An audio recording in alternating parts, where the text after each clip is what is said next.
Hey there, YouTube friends. It's Marnay, and welcome to my country farmhouse.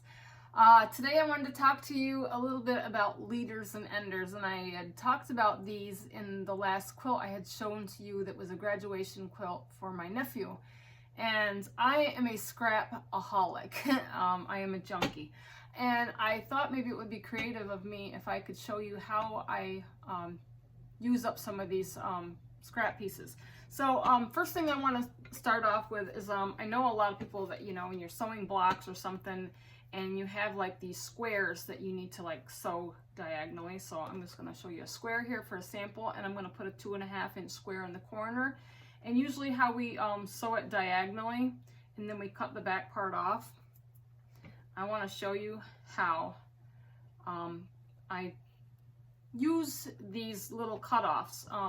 I hate to waste fabric because it's so pretty and I'm kind of like a fabric hoarder, kind of thing. I don't know. I hate to throw anything away. It's too beautiful, and I love scrappy stuff, and I like to put stuff together and make stuff. So got my new Juki here, and we're going to try it out. So I'm going to diagonally sew, and I don't have my seam tape, but this is just to show you. So I'm going to sew this across and show you. So I've sewed a diagonal stitch across, and you know how most times, all the time, if you sew a diagonal, you're going to cut off the back part and you're going to fold the front part forward. So what I'm going to do is I'm going to cut off this back part, and I save these. And usually I save them if they're 2.5 inches or larger, because I like to make little blocks out of these little cutoffs. So I've got some samples here. Actually, I'm going to sew the other corner on this one just because I can make something out of this block and I don't really want to waste it. So I'm going to sew the other one on the other side of the corner, and maybe I'll throw it into a scrappy quilt or something. Besides that, I just really love this Juki sewing machine. So I've got 2 squares sewed on the opposite sides, and when you flip them forward, I'll have this awesome little block with these little pretty corners on it. So these back parts here I'm going to save, and I'm going to cut them off. So I've got a couple samples here to show you, and I already have some cut-offs that I think I cut these off some binding that I was putting together. And I've got 6 of these green ones. And I also have 6 of these little cream and red color, and this was off some binding as well, because I'm getting ready to bind my coffee quilt. So if you've seen that video of the coffee quilt, I finally got it quilted, and I'm going to bind it, and hopefully I'm going to be showing that to you soon. So anyway, let's get back to this. So I've got these little cutoffs, and I've got a green one. So I'm going to put these 2 together. And I've got them pretty to pretty. And you could sew down from the tip here to the other tip long ways. But when I open it up and I trim it down, it's probably only going to give me a 1.5-inch square. And I don't mind the 1.5s because I do have some of those. I just, I do them at random. But I got to the point where I like to sew them down the side of the triangle here, which I will show you. And when I'm sewing a block, now this one here, I shouldn't have cut it off, I should have left it on here, because what I'm going to do is I'll chain these through, and I will sew these. And then I probably would do a block, and then after I would sew that block, I would follow through with another one of these, as a leader and an ender. So I don't know if a lot of people out there know what a leader and ender is.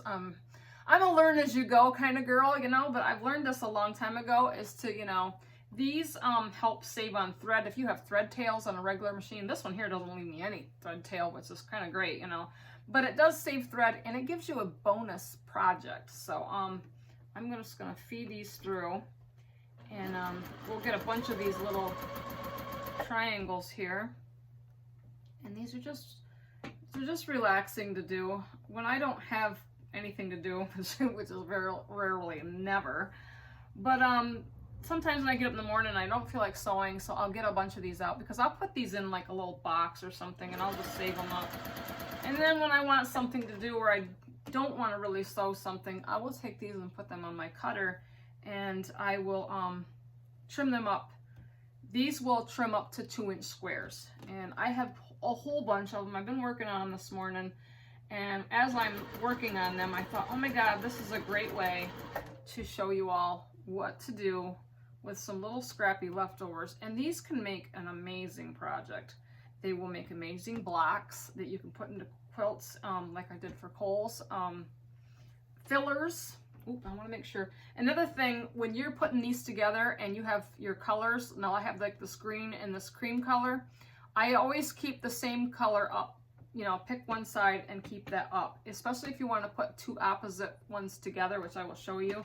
So all of these ones that I've been feeding through here are the cream side up, because when I go to sew these together, when I want to switch them around, they'll line up and the seams will nest together, which I will show you. So I got 2 more here to sew together, and I just kind of want to sew these together. And like I said, I would normally use these as leaders and enders when I'm sewing other blocks, but this is just to kind of show you. Okay. And I have a bunch of these little things that I've already chain pieced through, and I'm going to snip them apart. And normally what I would do is snip these apart and I would press them open. And we are going to make a little block out of these. And some of these are not always perfect. They'll get a little wonky, but when you sew them into something, they just, you don't really notice the wonkiness of them. They're just really cool. So, like I said, normally I press these, but I'm just going to finger press these open. So I sewed the cream, so I'm going to press it to the cream side. And you want to press them all the same way. So I've got on my table here, and hopefully you can kind of see that I've opened them up and I pressed them over to the cream side, because that's the side I sewed on. So, and I'm going to flip one around. So now that you can see that the colors are opposite. So hopefully you can see this. The colors are, you know, I've got the cream and the green, and the green and the cream. Say that 3 times. So now I'm going to put them together pretty to pretty. And the seams will nest up in the middle because you sewed them to one side. And then, of course, when I sew something, you know, as I'm sewing, I would take, you know, a pair of these and put them pretty to pretty, and then I would sew them the long side, and I would use this as my ender, and I would do this in between all of my blocks that I sew on another project. So this is how you do your leaders and enders. And actually, let's do one more. I'm going to open this up and press it toward the cream side. Normally you would press toward the dark, but this is just how I roll. So I got the other one. The next one is pressed to the cream side. I'm going to flip it around, and now when you put them together, you're going to have this little hourglass shape. So I'm going to put them pretty to pretty and make sure that the seams nest. It doesn't matter if they're perfectly aligned on either end, because we're going to trim them down. And some of them might get wonky, but I don't care. I still sew with them. I think that they're little, and when you put them together into other blocks or whatever, they look amazing. So I wouldn't worry about the wonkiness of them. It just gives them character. So I'm going to feed that through. And actually, I've got one more, so I might as well just finish this up. That way I can trim them all up at the same time, and I can kind of show you how I do that.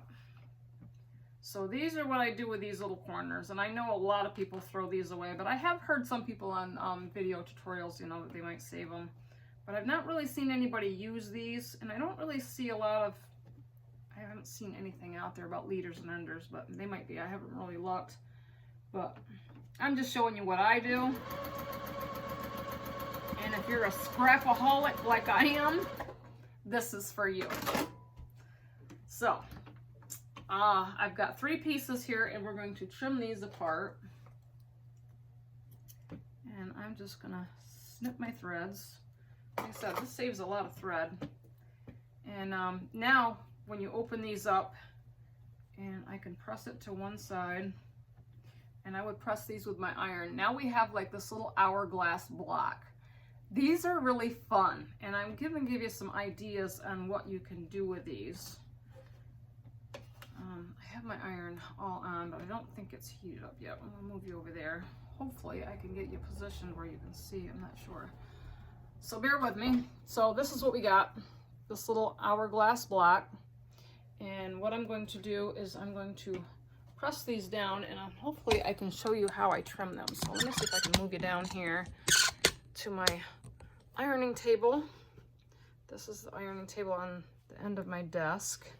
And yes, I just replaced the cover on here with some of this iron fabric. I found this on Etsy, I think, and I wanted to recover my ironing table here because I just love the little irons, and I just thought it was so awesome for an ironing pad. So my iron's not hot, but we'll definitely try to get these pressed down a little bit. And then we're going to cut these into a 2-inch. Sometimes you can get 2.5, but I don't hold my breath. If I can get a 2.5 out of them, I save them because I have a lot of these in all different sizes. And then I just throw them in a basket, you know, and then when I want to do leaders and enders, they're kind of like a bonus project. And I'll get these pressed up a little bit. My iron's starting to get hot now, so you want them nice and flat. And they press down pretty nice. These are just really fun. Just really fun bonus sewing. So, got these all flattened. I'm going to take you over to my cutting station here, and hopefully you can kind of see what I'm going to do here. So I'm going to take these blocks. Now, I'm a little bit different than the normal out there, you know. Most of you would get your mat and you would get your clear ruler and you'd put it on here and you'd square these up. Well, I'm going to show you how I square them up because I'm single-handed and I have to improvise. So I have a 45-degree line on my mat here. And what I'm going to do is I'm going to take a center line, and it doesn't matter which center, as long as you're in the middle of that little X. And I'm going to line it up on my 45-degree line. And it does, I can get a 2.5 out of here because and this sewed together pretty well. And it meets the 2.5-inch line on there. So I think I'm going to try to get a 2.5 out of this. So I'm just going to put my lid down, and there's very little to take off. And I need an extra hand, so I'm going to put a weight on there because it just keeps my fabric from moving. And then I'm going to trim the other side to 2.5. And I've barely taken anything off. Now if I cut this down to a 2, I'd have a lot more waste. But if I can get a 2.5 out of it, I try to get a 2.5 out of my block. And you can line your, you know, when you turn it, you can line back up on that line, or you can line it up to 2.5, which works without the 45 as well. It's really, yeah, the little ears on it I have to cut off. And that gives me a little 2.5-inch hourglass block. So I would do that with the other two, but I'm just gonna take you to the next idea that I have. Oh, and also, as you can see here, I have a bunch of these. Oops, let me get in the camera view here. Move them out of the way. This is the one I just trimmed, but these ones I haven't trimmed yet. And these are all pieces that I've had in a little bin, and I'm going to cut these down to 2 inches. And I do have a bunch here. These little green and brown ones were off my spool quilt that I had built a while ago, I think last year. So I've got those all trimmed to 2 inch, and I'll probably do something special with just those two colors because there's a lot of these in this color. So I might use these for like a border for a table runner or something because I have a lot of matching ones. I've cut these down to as little as 1.5 inch. This is kind of like a micro block, I don't know.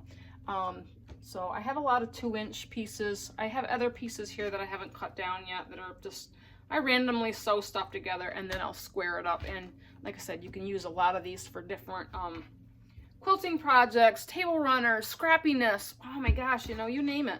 So save those, you know, and you can do something with them. I have lots, but I'm going to give you an idea with this. I'm going to take you back over here to my table and kind of show you what I got going on here. So I have this big bin here, and hopefully you can see this. This is what I do with a lot of my scraps, because I have a little 3-tier cart here, and it is full of scrap fabrics, and usually it's more bigger pieces. Anything that that's up to 4.5 and it's a strip, I have them all in little bins as well. But this is what I started off doing when I first started saving my scraps. I would cut them up into all different size squares. This thing is chock full, and I think the biggest ones are 3.5 right down to 2 inch. So this block here that we have is a 2.5. So I'm just gonna pull out some 2.5 inch blocks. Do I have any in here? Yes. Yes, these are all 2.5. Let me just find some random colored ones. And some of these little 2.5 hourglasses that I already have here. So you make these little blocks, you know, and you can take a bunch of these, like all the colored hourglasses up, and you could make some pretty cool 4 patches. Actually, a light colored one would look great. Or yeah. If you had like light colors, some with colored, I mean, this you could make a 4 patch out of these, or you could take 2 of those away and you could put 2 different colored solid 2.5 inch blocks in here and make you a really cool 4 patch too. And you can do these as leaders and enders as you feed them through your machine. You just, you know, pair them up, you know, and feed it through the machine after you're sewing a block or whatever. So, I mean, it's just kind of cool that, you know, you can make these things. And if you really want to get creative, you know, you could take a bunch of these and sew them together and probably make them in blocks or even rows. And you could make an awesome quilt, you know, by sewing these hourglasses together. So you kind of get the feel of where I'm going with this. It's kind of cool. So, yeah, so this is what I do with my scraps. And also, I wanted to tell you a little bit about strips. Like I have, these are 1.5 inch strips, and I save like cutoffs. When you're cutting off large pieces of fabric, I save anything that's, actually I save anything to 1 inch, because the 1 inch I like to do log cabin blocks. I haven't done any of those in a while, but you can sew these 2 pieces together and you can cut them up and do the same kind of thing when I'm doing the hourglasses, but you do with, you make these little 4 patches and you just sew them together, cut them into 1.5, and then invert one in so that they're opposite, and then you make these little 4 patch squares, which I have put like a light colored square in between and then another 4 patch. And then when I sew a bunch of them together, I'll show you a block that I did. I did a block with a red center. And this was in a scrappy book that I saw, and I thought this was a great idea with my leaders and enders, just to make a bunch of blocks. And when I get a bunch of them, I could make a quilt. I could use them in a row as a filler. I like the red center in the block, and you can use any color red. And the background fabrics I kept in light tans, whites, anything that was really light that would kind of set off your block. So just some really cool ideas of what to do with scrap fabric and using it as leaders and enders. And also, I think I'll give you a little bonus in this video. A lot of you have seen, you've seen my Tilda girls on my design wall here, and I have started that project, and that will be another video. But I would like to tell you a little bit about them. That is a free pattern on tildasworld.com. I had downloaded it and I had started making them. I still have 4 more girls to go, and I would like to take y'all on that journey. Maybe in my next video. I have a lot of things to share. I just feel like I'm a whirlwind sometimes. But I haven't started on the hen houses that go with this pattern. And I haven't used Tilda fabrics with this. I have used things that look like prairie. So, but I'll tell you more about that in my next video, because I know I've gotten some emails from some of you, and some of you have commented. And a lot of my clients that come in here to bring quilts to me, I'm like, oh my God, look at the Tilda. So yeah, that's a little sneak peek since they're in the background.